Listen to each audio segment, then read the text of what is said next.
പ്രിയപ്പെട്ട ദൈവമക്കളെ, വളരെ പ്രധാനപ്പെട്ട ഒരു ദൈവാലോചനയാണ് എനിക്കിപ്പോൾ നിങ്ങളോട് പറയാനുള്ളത്. നിങ്ങളുടെ സാഹചര്യം എങ്ങനാണേലും നിങ്ങളുടെ ശരീരത്തിൻ്റെ ആരോഗ്യ അവസ്ഥയ്ക്ക് അനുസൃതമായി അടുത്തൊരു 2 ദിവസം പൂർണ്ണമായോ ഭാഗികമായോ ഒരു നേരമെങ്കിലും ഒന്ന് ഫാസ്റ്റിങ്ങും ചെയ്ത് 2 ദിവസം നിങ്ങളൊന്ന് പ്രാർത്ഥിക്കാൻ തയ്യാറാകണം. അത് ചെയ്താൽ നിങ്ങളിപ്പോൾ നേരിടുന്ന നിങ്ങളുടെ സാഹചര്യത്തിലെ വലിയ വിഷയങ്ങളുടെ മേൽ ശക്തമായൊരു ദൈവപ്രവൃത്തി ഇറങ്ങി വരും. ഇന്ന് ഈ ദൂത് കേൾക്കുമ്പോൾ ലോകത്തിൻ്റെ പല രാജ്യങ്ങളിൽ ആയിരക്കണക്കിന് ദൈവമക്കളാണ് അടുത്ത 2 ദിവസം പ്രാർത്ഥിക്കാൻ പോകുന്നത്. അതുകൊണ്ട് തന്നെ നിങ്ങൾ ആയിരിക്കുന്നിടത്ത് നിങ്ങളും ഈ ശുശ്രൂഷയോട് ചേർന്ന് നിങ്ങൾക്ക് പറ്റുന്നത് പോലെ ഫാസ്റ്റിംഗ് ചെയ്ത് പ്രാർത്ഥിക്കുമ്പോൾ, ഞാൻ പറഞ്ഞല്ലോ, ഒരു നേരമെങ്കിലും ആയിരിക്കാം, നിങ്ങളുടെ ആരോഗ്യാവസ്ഥയ്ക്ക് അനുസൃതമായി നിങ്ങൾ പ്രാർത്ഥിക്കുമ്പോൾ സംഭവിക്കാൻ പോകുന്നത് ആ ദൈവശക്തിയുടെ ഒരു പകർച്ച നിങ്ങളുടെ മേലും നിങ്ങളുടെ പ്രാർത്ഥനയുടെ മേലും നിങ്ങൾ ദൈവസന്നിധിയിലിരിക്കുന്ന വിഷയത്തിന് മേലും ഉണ്ടാകും. ഗംഭീരമായ ദൈവിക വിടുതലുകളെ നമ്മൾ കണ്ടെഴുന്നേൽക്കും. സോ ഇന്നത്തെ ദൂതിലേക്ക് നമ്മൾ പെട്ടെന്ന് കടക്കുകയാണ്. എല്ലാവർക്കും ഇന്നത്തെ പ്രവചന ദൂതിലേക്ക് യേശു കർത്താവിൻ്റെ വലിയ നാമത്തിൽ സന്തോഷത്തോടുകൂടെ സ്നേഹവന്ദനം. യോഹന്നാൻ്റെ സുവിശേഷം 4-ാം അധ്യായത്തിന് 40-ാമത്തെ വാക്യം പെട്ടെന്ന് ഞാനിന്ന് വായിച്ച് കേൾപ്പിക്കാം. ശമര്യർ അവൻ്റെ അടുക്കൽ വന്നു തങ്ങളോടുകൂടെ പാർക്കണമെന്ന് യേശുവിനോട് അപേക്ഷിച്ചു. യേശു 2 ദിവസം അവരോടുകൂടെ പാർത്തു. ഈ ദൈവവചനം ധ്യാനിക്കുന്ന വേളയിലാണ് കർത്താവ് എന്നോട് ഈ കാര്യം ചെയ്യുന്നതിനെക്കുറിച്ച് ഉള്ള ബോധവൽക്കരണം ഇന്നത്തെ ദൂതനുമായിട്ടുള്ള ബന്ധത്തിൽ നൽകി തരുന്നത്. ഇനി കാര്യത്തിലേക്ക് കടക്കാം. നിങ്ങൾക്കറിയാമല്ലോ, ഇത് കേവലം പ്രസംഗമല്ല, അതിനപ്പുറത്ത് നമ്മൾ ദൈവരാജ്യത്തിനകത്ത് ശുശ്രൂഷകളാണ് ഈ ഓരോ എപ്പിസോഡുകളിലൂടെയും ചെയ്തുകൊണ്ടിരിക്കുന്നത്. ആയിരങ്ങളുടെ വിടുതൽ സാക്ഷ്യങ്ങൾ കൊണ്ട് അതുകൊണ്ട് തന്നെ നമ്മുടെ ശുശ്രൂഷ സമ്പന്നമാണ്. ഓരോ പ്രവചനദൂതിൻ്റെയും കീഴിൽ നമുക്ക് കമൻറ്റുകൾക്കിടയിൽ ദൈവപ്രവൃത്തിയുടെ അത്ഭുത സാക്ഷ്യങ്ങൾ കാണാൻ സാധിക്കുന്നതിൻ്റെ കാരണം ഇതുകൊണ്ടാണ്. ഇന്ന് നിങ്ങൾ വ്യക്തമായി കേൾക്കുക, കർത്താവിൻ്റെ സാന്നിധ്യം എപ്പോഴും നമ്മുടെ കൂടെയുണ്ട്. യേശു സർവ്വവ്യാപിയാണ്, എനി ടൈം നമ്മളുടെ കൂടെയുണ്ട്. എന്നാൽ ചില പ്രത്യേക സമയങ്ങളിൽ നമുക്ക് കർത്താവ് പ്രത്യേകമായി ചില നിയോഗങ്ങൾ തരികയും നമുക്ക് കൂടുതലായി ദൈവത്തോട് അടുക്കാനുള്ളൊരു താല്പര്യം നമ്മുടെ മേൽ വർദ്ധിക്കുകയും ചെയ്യും. ആ താല്പര്യം വർദ്ധിക്കുകയും നമ്മൾ കൂടുതലായി കർത്താവിനോട് അടുക്കുകയൊക്കെ ചെയ്യുമ്പോൾ നമ്മുടെ നിലവിലുള്ള ആത്മീകമായിരിക്കുന്ന ആ ഒരു വൈബ് കംപ്ലീറ്റ്ലി ചേഞ്ചായിട്ട് നമ്മൾ ഒന്നുകൂടെ ബൂസ്റ്റഡ് ആകുകയും ഇച്ചിരൂടെ ഇൻസ്പയർഡായിട്ട് നമ്മൾ കർത്താവിൻ്റെ സന്നിധിയിൽ പ്രാർത്ഥിക്കുകയും ആത്മാർത്ഥമായിട്ടൊന്ന് ഉണർന്നു വരികയൊക്കെ ചെയ്യും. അപ്പം ദൈവികമായ കൃപയിലുള്ള ഒരു ഉണർവും ഉന്മേഷവും നമുക്ക് കിട്ടിക്കഴിഞ്ഞാൽ നമ്മൾ മുന്നോട്ടേക്ക് പിന്നെ ഒരു ഓട്ടം അങ്ങ് ഓടും. ആ ഓട്ടം എന്ന് പറയുന്നത് ചിലപ്പോൾ ചില ആഴ്ചകൾ നിലനിൽക്കും, ചിലപ്പോൾ ചില മാസങ്ങൾ നിൽക്കും, ചിലർക്കത് കുറച്ച് ദിവസങ്ങൾ കൊണ്ട് കെട്ടടങ്ങിയിരിക്കും. എന്നാൽ ദൈവത്തിൻ്റെ സാന്നിധ്യം നമുക്ക് റെക്കഗ്നൈസ് ചെയ്യാൻ കഴിയുന്ന നിലയിൽ നമ്മുടെ ജീവിതത്തിലേക്ക് ഇറങ്ങി വരുന്നതിനോട് ചേർന്ന് ആ വെളിപ്പെടുന്ന ദൈവിക ഇടപെടൽ വിട്ടുകളയാതെ ഒരു 1-2 ദിവസം അതിനകത്ത് തന്നെ സ്റ്റേബിളായിട്ട് അങ്ങോട്ട് ഇരുന്ന് കൊടുത്താൽ, ദൈവമക്കളെ, അതിൻ്റെ റിസൾട്ടെന്ന് പറയുന്നത് ഞെട്ടുന്നതായിരിക്കും. എൻ്റെ ഇതുവരെയുള്ളതായ ശുശ്രൂഷ ജീവിത കാലഘട്ടത്തിൽ ഞാനിത് നിരന്തരം പ്രാക്ടീസ് ചെയ്യുന്നൊരു ദൈവദാസനാണ്. അതുകൊണ്ടാണ് ഞാൻ ഈ കാര്യം നിങ്ങളോട് എടുത്തു പറയുന്നത്. നിങ്ങൾക്ക് കർത്താവിൽ നിന്ന് കിട്ടുന്ന ആ ഒരു തലോടൽ, ആ ഒരു ചൂടും സ്നേഹവും ഒന്ന് ബലപ്പെട്ടുന്ന നിലയിലോട്ട് കിട്ടിക്കഴിഞ്ഞാൽ പിന്നെ വിട്ടുകളഞ്ഞേക്കരുത്. അതിനെ ഡെവലപ്പ് ചെയ്ത് മുന്നോട്ടേക്ക് തന്നെ പോകണം. അപ്പോൾ നമ്മൾ ഈ ദിവസങ്ങളിൽ പ്രാർത്ഥിക്കുന്ന ചില വിഷയങ്ങളുടെ മേൽ കൂടുതൽ ശ്രദ്ധ ചെലുത്തി, അതായത് ആ വിഷയങ്ങൾക്ക് വേണ്ടി മാത്രം, ഇപ്പം 15 പ്രാർത്ഥനാ വിഷയങ്ങളുണ്ടെങ്കിൽ 15-ന് വേണ്ടിയും പ്രാർത്ഥിക്കാതെ എത്രയും പെട്ടെന്ന് പരിഹരിക്കപ്പെടേണ്ടത് 1-2 കാര്യങ്ങൾ മാത്രം സെലക്ട് ചെയ്തിട്ട് ആ വിഷയങ്ങൾക്ക് കൂടുതൽ ഊന്നൽ നൽകി നമ്മൾ നമ്മുടെ ശാരീരിക അവസ്ഥയ്ക്കനുസൃതമായി ഒരു 2 days ദൈവസന്നിധിയിൽ വെളിപ്പെടുന്ന ഈ ദൈവസാന്നിധ്യം വിട്ടുകളയാതെ നമ്മൾ അതിനകത്ത് തന്നെ ഇരുന്ന് അങ്ങോട്ട് പ്രാർത്ഥിച്ചാൽ 2 ദിവസം കൊണ്ട് ആ വിഷയത്തിൻ്റെ ഉത്തരമാകും. പിന്നെ ആ കാര്യത്തിൽ നിങ്ങൾ തലവേദനപ്പെടേണ്ടതായിട്ട് വരത്തില്ല. അതുകൊണ്ട് ലോകമെമ്പാടും ഇന്ന് എന്നെ കേൾക്കുന്നവരോട് ഞാൻ പറയുന്നു, എത്ര വലിയ ക്രൈസിസ് ആയാലും എന്നാ വലിയ ആവശ്യമായാലും 2 days ആ വിഷയത്തിന് മേൽ പ്രയർ സ്റ്റാർട്ട് ചെയ്യുക. അപ്പോൾ ഒരു സംശയം, എങ്ങനെ ഞാൻ ഉപവസിച്ച് പ്രാർത്ഥിക്കണം? ഫുൾ ടൈം ആഹാരം വെടിഞ്ഞിരിക്കുക എന്നുള്ളതാണോ? അല്ല, ഫുഡ് മാത്രം മാറ്റിയാൽ പോരാ. നിങ്ങളുടെ സോഷ്യൽ മീഡിയയിലുള്ള ഇൻവോൾവ്മെൻറ്റുകളിൽ നിങ്ങൾ മാറണം. നിങ്ങളുടെ സ്ക്രീൻ ടൈം നിങ്ങൾ കുറയ്ക്കണം. ആ ടൈം നിങ്ങൾ ദൈവസന്നിധിയിലായിരിക്കണം. അതായത് മൊബൈലിൽ നോക്കി റീലുകൾ കണ്ട് നേരം കളയാതെ ദൈവവചനത്തിലും കർത്താവിൻ്റെ സാന്നിധ്യത്തിലും പ്രാർത്ഥനയിലും തന്നെ ഇരിക്കണം.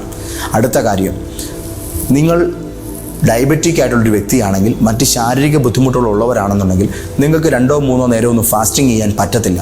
അപ്പോൾ നിങ്ങൾക്ക് കഴിയുന്നത് പോലെ, അതായത് നമ്മൾ പട്ടിണി പ്രാർത്ഥനയല്ല, പകരം ആഹാരം കഴിക്കേണ്ട ആ ഒരു സമയം കൂടെ ദൈവവചനത്തിലും ദൈവിക സാന്നിധ്യത്തിലും ആയിരിക്കുന്നു എന്നുള്ളതാണ് അതിൻ്റെ അർത്ഥം.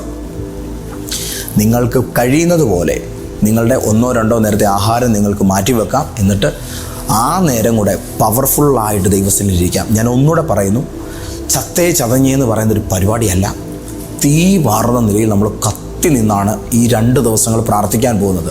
അപ്പം ഈ 2 days മാക്സിമം പവർ കർത്താവിൽ നിന്ന് സംഭരിച്ച് നമ്മൾ മുന്നോട്ടേക്ക് പോവുകയാണ്. അപ്പോൾ ആഹാരം കഴിക്കേണ്ടതിന് പകരം ദൈവവചനവും ദൈവശക്തിയും പിടിച്ചെടുത്ത് നമ്മൾ കർത്താവിൽ തന്നെ ശക്തിപ്പെട്ട് ഈ ആത്മീകമായ പോരാട്ടത്തിലേക്ക്, വിഷയങ്ങളുടെ പ്രാർത്ഥനയിലേക്ക് കയറുമ്പോൾ നമ്മുടെ ജീവിതത്തിലും സാഹചര്യത്തിലും വ്യക്തമായ ചേഞ്ചസ് ഉണ്ടാകും. അപ്പോൾ നിങ്ങൾക്ക് രാവിലെ ഒരു 11 മണി വരെ ഫാസ്റ്റ് ചെയ്യാൻ പറ്റുന്നൊരു വ്യക്തിയാണോ, അങ്ങനെ ചെയ്തു. 1 മണി വരെ ചെയ്യാൻ കഴിയുന്ന ആളാണോ, അങ്ങനെ ചെയ്തു. 2 മണി വരെ ചെയ്യാവുന്ന ആളാണോ, അത് ചെയ്തു. 3 മണി വരെ നിങ്ങൾക്ക് ചെയ്യാവോ, ചെയ്തോ. 5 മണി വരെ ചെയ്യാവോ, ചെയ്തോ. 6 മണിക്ക് ആഹാരം കഴിക്കണോ, കഴിച്ചോ. രാത്രി 7 മണി വരെ ചെയ്യാവോ, ചെയ്തോ. ഇനി അതല്ല, പകൽ കഴിച്ചിട്ട് രാത്രിയിലെ ആഹാരമാണ് ഒഴിവാക്കിയിട്ട് രാത്രി പ്രാർത്ഥനയിലാണ് ഫോക്കസ് ചെയ്യുന്നതെങ്കിൽ അങ്ങനെയാണെങ്കിലും ചെയ്യാം. നിങ്ങൾക്ക് 2 days നിങ്ങൾക്ക് ചെറിയൊരു ത്യാഗം ശരീരത്തിലെടുത്തുകൊണ്ട്, അതാണ് നമ്മൾ ഉദ്ദേശിക്കുന്നത്, ചെറിയൊരു ത്യാഗം ശരീരത്തിലെടുത്തുകൊണ്ട്, ഇച്ചിരി വിനോദങ്ങൾ നമ്മുടെ ജീവിതത്തിൽ നിന്ന് നമ്മൾ 2 ദിവസത്തേക്ക് കംപ്ലീറ്റ്ലി വെട്ടിക്കുറച്ചുകൊണ്ട് നമ്മൾ അത്രയും സമയം കൂടെ ദൈവ സാന്നിധ്യത്തിൽ ശ്രദ്ധിച്ച് കർത്താവിൻ്റെ സന്നിധിയിൽ നമ്മുടെ വിഷയങ്ങളുടെ വിടുതലിനായി യേശു എന്ന നാമത്തെ 10,000 തവണ നമ്മുടെ നാവിൽ ഉരുവിട്ടുകൊണ്ട് നമ്മൾ പ്രാർത്ഥനയിൽ കയറുകയാണ്. പരിശുദ്ധാത്മാവിന് സ്തുതികൾ അർപ്പിച്ചുകൊണ്ട് ദൈവം നമ്മുടെ മേൽ പകരുന്ന ശക്തി അപ്പോൾ സ്വീകരിച്ചുകൊണ്ട് ആത്മാവിൽ കത്തി കത്തി കത്തി കത്തി നമ്മൾ മുന്നോട്ടേക്ക് കയറുകയാണ്. ആ കയറ്റം ഒരു ഭയങ്കരമായ പുരോഗതിയായി മാറും. നിങ്ങൾ ഒറ്റയ്ക്കല്ല. ഞാൻ പറഞ്ഞല്ലോ, 1000-കണക്കിന് 10,000-കണക്കിന് ദൈവമക്കൾ ഈ ശുശ്രൂഷയോട് ചേർന്ന് പ്രാർത്ഥിക്കുകയാണ് ഈ 2 ദിവസം. സോ ഇതൊരു ഭയങ്കരമായിരിക്കുന്ന ഒരു ചെയിൻ പ്രയറായിട്ട് മാറും. ഈ പ്രാർത്ഥനാ ബെൽറ്റ് നമ്മൾ ഈ 2 ദിവസങ്ങൾ നമ്മുടെ വിഷയങ്ങൾക്ക് വേണ്ടി ദൈവസന്നിധിയിൽ അങ്ങോട്ട് സ്റ്റാർട്ട് ചെയ്യുമ്പോൾ അതിൻ്റെ ഒരു ഇമ്പാക്റ്റ് വലുതാണ്. അത്ഭുതം നിങ്ങളുടെ കണ്ണിന് മുമ്പിൽ സംഭവിക്കും. ദൈവദൂതന്മാർ നിങ്ങളുടെ വിഷയങ്ങൾക്കായിട്ട് ഇറങ്ങും. നിങ്ങൾ ചെയ്യുക. നിങ്ങൾ ഈ വീഡിയോ നിങ്ങൾ കണ്ടിട്ട് നിർത്താം. നിങ്ങളുടെ ഫ്രണ്ട്സിനെ നിങ്ങൾ ഷെയർ ചെയ്യുക. നിങ്ങളുടെ കൂട്ടുകാരോട് നിങ്ങൾ പറയുക, നമുക്ക് 2 പേർ കൂടെ ഒന്ന് ഇരിക്കാം, അല്ലെങ്കിൽ നമുക്കൂടെ ഒന്ന് നോക്കാം. 2 പേർ ഭൂമിയിൽ ഐക്യമത്യപ്പെട്ടാൽ കാര്യം ഓക്കെയാണ്. അപ്പോൾ നിങ്ങളുടെ വിഷയത്തിൽ ഒന്ന് അവർക്ക് കൊടുക്കുക, അവരുടെ വിഷയത്തിൽ ഒന്ന് നിങ്ങളുടെ എല്ലാം ഏൽപ്പിക്കേണ്ട. ഏതെങ്കിലും ഒന്ന് നിങ്ങൾക്ക് ഷെയർ ചെയ്യാവുന്ന ഏതെങ്കിലും ഒരു കാര്യം അവരെ ഏൽപ്പിക്കുക. 2 പേർക്ക് ഒന്നു ചേർന്നിരുന്ന് പ്രാർത്ഥിക്കാൻ പറ്റുമെങ്കിൽ ചെയ്യുക. ഇത്രയും കാര്യം ഇന്നത്തെ ഈ ഒരു ദൂതിനകത്തോടെ പരിശുദ്ധാത്മാവ് നൽകുമ്പോൾ ഇന്നും നാളെയുമായി നിങ്ങൾ ഈ കാര്യം ചെയ്യാൻ ഒരുങ്ങുക. അല്ലെങ്കിൽ നാളെയോ മറ്റന്നാളായോ നിങ്ങൾ ഈ കാര്യത്തിനു വേണ്ടി റെഡിയാവുക. കാരണം വലിയൊരു ദൈവപ്രവൃത്തി ഈ കാര്യങ്ങൾക്കകത്ത് ഒരുങ്ങി വരുന്നു. നിങ്ങൾക്ക് സാഹചര്യം ഈ വിഷയത്തിലേക്ക് പെട്ടെന്നൊരുക്കാൻ ബുദ്ധിമുട്ടാണെന്നുണ്ടെങ്കിൽ നിങ്ങൾ ഒരു സാഹചര്യം ഉൾക്കൊണ്ടുകൊണ്ട് ഒരുക്കിക്കൊണ്ട് നിങ്ങൾ മുന്നോട്ടേക്ക് ഒരു 2 ദിവസം സെറ്റ് ചെയ്യുക. ഇതിൻ്റെ റിസൾട്ട് ഗംഭീരമായിരിക്കും. ഞാൻ പിന്നെയും പറയുന്നു, അതിഭയങ്കരമായൊരു ഉത്തരമായിരിക്കും. വലിയ വിടുതലായിരിക്കും ഇതിനകത്ത് നടക്കാൻ പോകുന്നത്. ചെയ്തു നോക്കിക്കോ. നിങ്ങളുടെ വിശ്വാസത്തിൽ ഒരു സിംഹമായിട്ട് മാറും.